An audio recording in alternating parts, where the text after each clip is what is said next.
요양원 가기 전날 밤 어머니가 아들에게 보낸 편지. 내 사랑하는 아들 딸들아. 언젠가 우리가 늙어 약하고 지저분해지거든. 인내를 가지고 우리를 이해해 다오. 늙어서 우리가 음식을 흘리면서 먹거나 옷을 더럽히고 옷도 잘 입지 못하게 되면 내가 어렸을 적 우리가 먹이고 입혔던 그 시간들을 떠올리면서 미안하지만 우리의 모습을 조금만 참고 받아다오. 늙어서 우리가 말을 할 때 했던 말을 하고 또 하더라도 말하는 중간에 하지 말고 끝까지 들어주면 좋겠다. 내가 어렸을 때 좋아하고 듣고 싶어 했던 이야기를 내가 잠이 들 때까지 셀 수 없이 되풀이하면서 들려주지 않았니? 훗날에 혹시 우리가 목욕하는 것을 싫어하면 우리를 너무 부끄럽게 하거나 나무라지는 말아다오. 수없이 핑계를 대면서 목욕을 하지 않으려고 도망치던 너를 목욕시키려고 달아다니던 우리의 모습을 기억하고 있니? 혹시 우리가 새로 나온 기술을 모르고 무심하거든.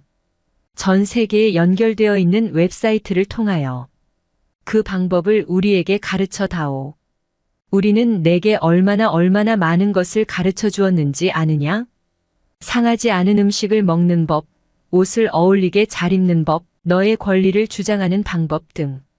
점점 기억력이 약해진 우리가 무엇을 자주 잊어버리거나 말이 막혀 대화가 잘 안 될 때면 기억하는데 필요한 시간을 좀 내어주지 않겠니?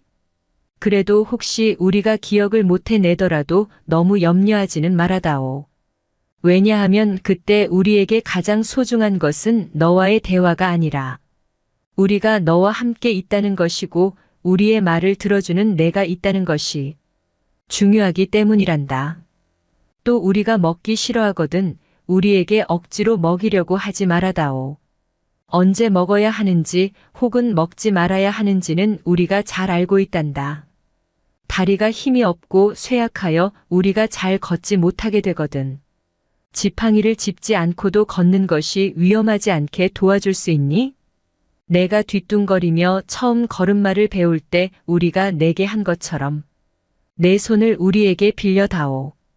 그리고 언젠가 나중에 우리가 더 이상 살고 싶지 않다고 말하면 우리에게 화내지 말아다오.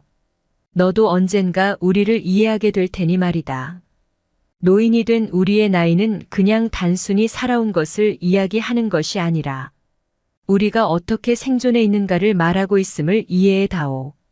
비록 우리가 너를 키우면서 많은 실수를 했어도 우리는 부모로서 줄 수 있는 가장 좋은 것들과 보여줄 수 있는 가장 좋은 삶을 너희에게 보여주려고 최선을 다했다는 것을 언젠가는 너도 깨닫게 될 것이다.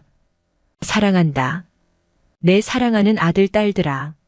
내가 어디에 있든지 무엇을 하든지 너를 사랑하고 너의 모든 것을 사랑한다. 엄마를 요양원에 보내는 딸의 계산된 꼼수. 죄송한데 더 이상 어르신을 못 모시겠어요. 더 좋은 곳을 알아보셔야겠어요. 이름도 더 좋은인 이곳 주간보호센터에서 엄마를 더 좋은 곳으로 모셔라는 전화가 왔다. 나도 엄마의 힘듦을 알기에 언젠가 올 것만 같았던 연락이었다. 그래서 처음 전화를 받을 때는 담담했지만 전화를 끊고 돌아서니 마음에 쿵하고 내려앉는 돌덩이가 제법 무겁고 아프다. 더 이상 갈 곳이 없다는 마음으로 세 번째로 옮긴 곳이 이 주간보호센터였다. 이제 또 다른 주간보호센터로 옮기는 일이 엄두가 나지 않는다. 그래서 나는 예전부터 은밀하게 속으로만 해오던 계산을 본격적으로 하기 시작했다. 엄마의 상황 가족을 수시로 찾지만 누가 가족인지 알지 못한다. 그래서 내가 딸이라 해도 아니라고 우기기 일쑤이고 대략 나를 비롯하여 자신을 돌보는 모든 여자들이 때로는 요양보호사 선생님이고 때로는 자신의 딸이고 가끔 자신의 엄마라 생각한다. 따라서 누가 돌보든 엄마에게는 가족과 따로 사는 슬픔이 추가적으로 발생하지는 않을 것이다. 또한 엄마는 자신의 집에 와서도 자신의 집이 아니라 한다. 따라서 요양원에 가서도 낯선 곳에 대한 추가적인 슬픔은 발생하지 않을 것이다. 센터와 집을 오가는 것이 엄마에게는 체력적으로 힘들고 내가 집에서 챙겨주는 음식이나 돌봄이 특별한 것이 없고 그저 약 먹이고 재우는 것이 거의 다이다. 오히려 요양원이 좀 더 체계적인 돌봄이 될 수 있다. 나의 상황 아침마다 엄마 옷을 갈아입히고 아침을 챙겨 먹이느라 지각 직전의 출근과 피로도의 무게는 상당하다. 저녁마다 엄마를 재우느라 가족과 함께하는 저녁 휴식은 물 건너가기 일쑤이고 새벽에도 끊이지 않는 엄마의 부름에 나의 잠은 대체로 반토막이 난다. 또한 평일 저녁이나 주말에 이벤트성 나들이나 나의 개인 일정은 거의 불가능하다. 고로 엄마를 요양원에 보내는 것에 대한 나의 계산에 따르면 엄마가 느끼는 행복은 플러스 마이너스가 같아서 0이 되고 현재 나의 자유와 수면 시간은 최소값에 수렴한다. 또한 남편은 아내와 각방을 쓴 지 1년이 넘어 이제는 따로 자는 게 더 익숙한 나눗셈의 관계가 되었다. 아들은 나의 요청에 의해 수시로 할머니의 돌봄을 분담하면서 말하지 못하는 어려움을 음수로 갖고 있다. 여기까지만 본다면 엄마를 요양원에 보내는 것이 당연히 남는 계산법이다. 하지만 나의 계산 꼼수 속에서도 해결되지 않는 미지양이 있으니 그것은 엄마가 나를 알아보지 못하더라도 분명 느낄 혈육만의 따뜻한 목소리와 부드러운 손길이다. 이것이 가지는 값의 크기를 현재 잴 수가 없는 것이 이 계산의 문제이다. 그리하여 나는 결국 미지양의 값을 해결하기 위해 아래와 같이 글을 써서 요양원의 요양보호사에게 전달할 계획이다. 그러면 적어도 미지양의 값이 0보다는 조금 큰 양수값이 되리라는 꼼수적인 근거로 나는 기어코 어머니를 요양원에 입소시킬 수 있을 것이다.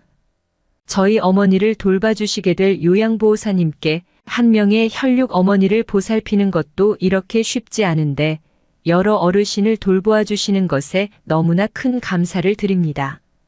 죄송하게도 이렇게 글로 부탁 말씀을 드리는 것은 저희 어머니의 현재 신체적, 정서적 상태와 습관을 알려드려서 어머니가 좀 더 빨리 그곳에서 잘 지내셨으면 하는 마음 때문입니다. 첫째, 저희 어머니는 수시로 특히 자다가 간식을 찾으십니다. 그럴 때에는 제가 보내드린 이 과자들과 음료를 드실 수 있도록 해주시면 감사하겠습니다. 둘째, 저희 어머니는 수시로 자신을 돌봐주는 사람을 선생님 또는 영엄마식으로 부를 것입니다. 그리고 누구를 찾거나 말이 안 되는 요구를 하실 것입니다. 그럴 때 누구 어디 있냐고 하면 곧 온다고 해주시고 요구사항은 알겠다고 둘러대시거나 대충 들어주시면 엄마가 마음의 안정을 찾으실 겁니다. 예를 들어 결혼 언제 시켜주냐고 하면 곧 한다 하시고 리모컨 달라 하면 충전 중이라 하시고 가방 달라 하시면 비슷한 거라도 쥐어주세요. 셋째, 저희 어머니는 화장실을 자주 가려 하십니다. 특히 자다가 깨서 가는 경우도 있습니다. 힘드시겠지만 그럴 때 화장실 입구까지 부축해서 데려가 주시면 감사하겠습니다. 어머니가 걷기가 점차 안 되고 계십니다. 보통은 휠체어를 타지만 최근에 구입한 워커를 조금씩 익숙하게 사용하실 수 있다면 더욱 감사하겠습니다. 어르신들을 돌보는 전문가이신 요양보호사님께서 알아서 해주실 것을 알지만 집에서 이런 패턴으로 생활하신 저희 어머니 상황을 말씀드리면 어머니가 낯선 곳에서 좀 더 불안하지 않고 즐겁게 적응하실까 하여 못난 자식이나마 이런 부탁 말씀을 드려봅니다. 봉사와 사명감이 없으면 안 되는 요양보호사님들께 감사와 존경의 마음을 보내며 영의 딸. 위와 같이 속이 훤히 보이는 간지러운 편지를 입소 서류와 함께 챙겨 가방에 넣고 오늘 밤 나는 오지 않을 잠을 좀 일찍 청해 보련다. 요양원에 계신 어머니를 뵙고 쓴 편지. 바로가기 복사하기 본문 글씨 줄이기 본문 글씨 키우기. 페이스북으로 기사 보내기 트위터로 기사 보내기 URL 복사로 기사 보내기 이메일로 기사 보내기 다른 공유 찾기 기사 스크랩하기.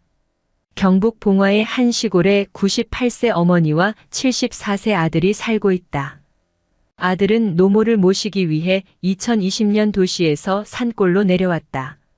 칠순인 아들 이병준이 구순 어머니를 모시는 일상을 연재한다. 편집자주 세종대왕 신문이 병준 기자, 인천에서 경북 봉화로 내려갔다. 며칠 전 봉화의 요양원에 입원 중인 어머니 면회를 신청했었다. 어머니는 내가 봉화의 고향집에서 모셨었다. 그러나 치료를 해야 할 상황이었다. 지난 여름에 병원을 거쳐 요양원에 모셨다. 비대면이지만 어머니를 뵐 수 있어서 너무 기뻤다. 더 기쁜 것은 어머니가 나를 알아보신 점이다. 또 표정도 밝으셨다. 더욱이 입원 후 4개월여 동안 찾지 않던 안경을 보내달라고 직접 말씀하셨다. 나의 눈에 이슬이 맺힐 정도로 감사했다. 면회 후 어머니에게 글을 올렸다. 어머니, 우선 죄송하다는 말씀드립니다. 끝까지 집에서 모시려고 했습니다. 그러나 뜻과 맘대로 이루어지는 일이 아니었습니다. 2년간 어머니 곁에 있었지만 어쩔 수 없이 요양병원에 모시게 되었습니다. 새겨서 헤아려 주시길 빕니다. 어머니, 아마 저도 얼마 후에는 그곳을 거쳐서 이승을 떠나게 되겠지요. 그러나 요즘 우리나라 요양병원의 시설이 잘 되어 있어요. 정부 지원도 많이 받아서 아주 좋아졌어요. 국가 자격시험에 합격한 요양보호사님과 간호사님이 24시간 근무하며 보살펴주고 있습니다. 가정에서 가족들이 돌보는 것보다 훨씬 안전한 것도 사실입니다. 어머니, 그래서 주의하셔야 몇 마디 말씀드립니다. 일 함께 있는 분들이 잠자는 시간이나 잠들려고 하는 시간에는 조용히 하시면 좋겠어요. 이 의사 선생님, 간호사님, 요양보호사님의 말씀을 잘 들어주세요. 또 어려운 점은 주저하지 말고 요양보호사님께 말씀하셔서 불편이 없도록 하세요. 특히 대소변이나 기저귀와 옷 갈아입는 일도 마찬가지입니다. 삶 지나간 세월에서 안 좋았던 일보다는 즐겁고 기뻤던 일들을 기억하세요.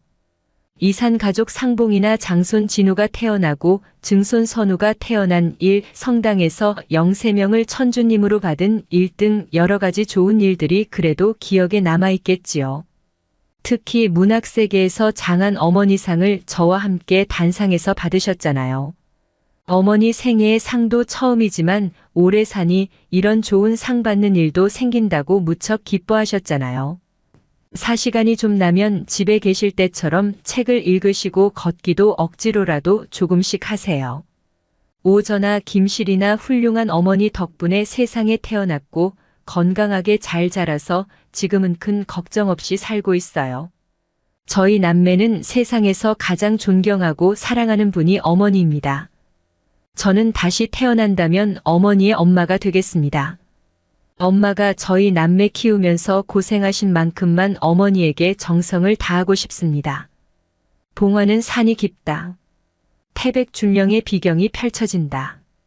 청장한 공기와 맑은 하늘, 산과 계곡의 시원함이 절로 온몸에 스며드는 곳이다.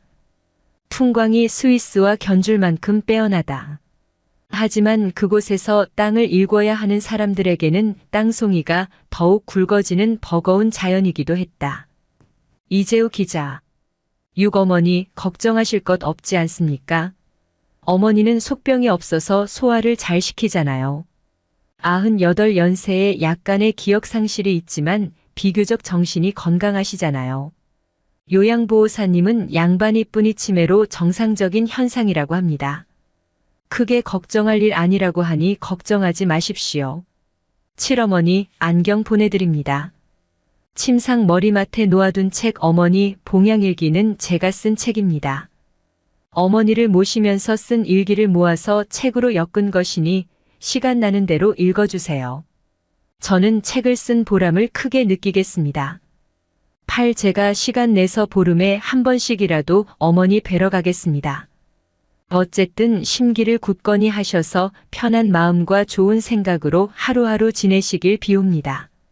엄마가 자식 손자들 보고 싶듯이 저희들도 왜 안 보고 싶겠습니까? 각자 자기 생활과 직장에 얽매여 보고 싶어도 자주 찾아뵙지 못하는 실정을 조금은 이해해 주시길 빕니다. 다음 배울 때까지 건강하시길 빕니다.